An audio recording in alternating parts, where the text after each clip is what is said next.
छोटा भी है, ये लोग बात करें आपस में, हम ना बात करें यहाँ पर।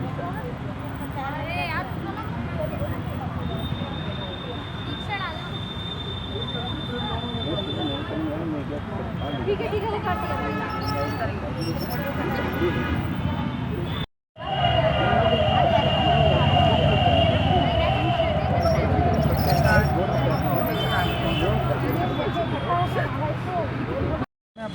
मैं राजनारायण।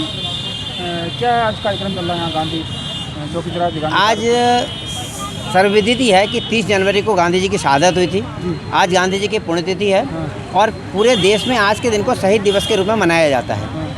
हमारे विकल्प संस्था ने और सर्वोदय मंडल ने एक संयुक्त प्रयास शुरू किया है कि उस दिन तमाम लोगों ने आज़ादी के आंदोलन में अपनी शहादत दी, पर हम कुछ ही चेहरों को जानते हैं, उन्हीं की हम पुण्यतिथियाँ मनाते हैं, तो बाकी लोग अनचाहे अनजाने रह जाते हैं। हमने ये कोशिश की है कि जितने भी शहीद हुए थे, जब पिता की पुण्यतिथि मना रहे हैं तो उस विचार पे चलने वाले उनके जितने भी मानस पुत्र थे, उनकी भी आज शहादत को हम श्रद्धांजलि दें, उनको नमन करें।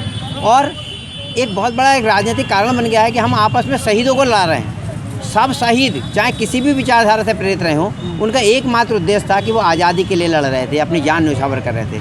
ये बहुत गलत है कि राजनीति के लिए हम उन शहीदों को आपस में मतभेद पैदा कर रहे हैं। मेरी एक कोशिश है कि गांधी जी ने जो हमें अस्त्र दिया था चरखा, उससे निकलने वाले सूत की माला ने, जब उसने उस समय देश को एकजुट कर दिया था और उस एकजुटता से अंग्रेज़ों को भगाने पर मजबूर हो गए थे, आज हम उसी सूत्र से की माला से उन सब शहीदों को श्रद्धांजलि देकर के एक सूत्र में पिरो दें, जिससे वो ये विचार हमारे देश को और बहुत बहुत आगे तक ले जाए। तो आज कितने लोग यहाँ कहाँ से लोग आए? महिला आज एक हमने गांव अडॉप्ट किया है, सहसिया हुसैनपुर, जहाँ से ये चरखा काटने वाली महिलाएं आई हैं। तमाम चरखे बरेली में 22,000 चरखे थे जो अब जला दिए गए, पर हमने इस गांव में जब देखा कि चरखे चला रहे हैं तो हमने यहाँ की युवा पीढ़ी को समझाया कि ये तो बहुत बड़ी चीज़ है। इस बंदूक के दम पर तो बड़ी बड़ी तोपें हाथ झुक गई थी, आप इस चीज़ को सीखो। तो यहाँ जो युवा लड़कियाँ हैं, इन्होंने अपनी दादी नानी से चरखा चलाना सीखा है और अब हम इस विद्या को दोबारा पुनर्जीवित करने का प्रयास कर रहे हैं।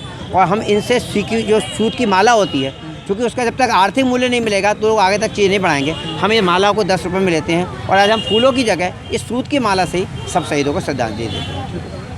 इसके अतिरिक्त मैं एक बात और कहना चाहूँगा, ये आप जो सर्वोदय पात्र देख रहे हैं, हमने राजनीतिक आज़ादी तो हासिल कर ली, पर अभी भी हमारे देश की 40% जनता गरीबी की रेखा के नीचे है। इस लॉकडाउन में हमने देखा कि लोग कैसे भूख से परेशान रहे हैं। हमने सिर्फ ये एक बात कही है कि अगर हर सक्षम व्यक्ति मात्र एक मुट्ठी अन्न निकाल करके ज़रूरतमंद तक पहुंचाने लगे तो उस लड़ाई को भी हम उसी आसानी से जीत लेंगे जैसे हमने अंग्रेज़ों के खिलाफ जीती थी। तो भूख के खिलाफ ये जंग है सर्वोदय पात्र, ये हमने बरेली में कम से कम 200 परिवारों में स्थापित किया है, जहाँ से अनाज ला करके हमने 1600 परिवारों को पूरे लॉकडाउन में ये अनाज मुहैया कराया।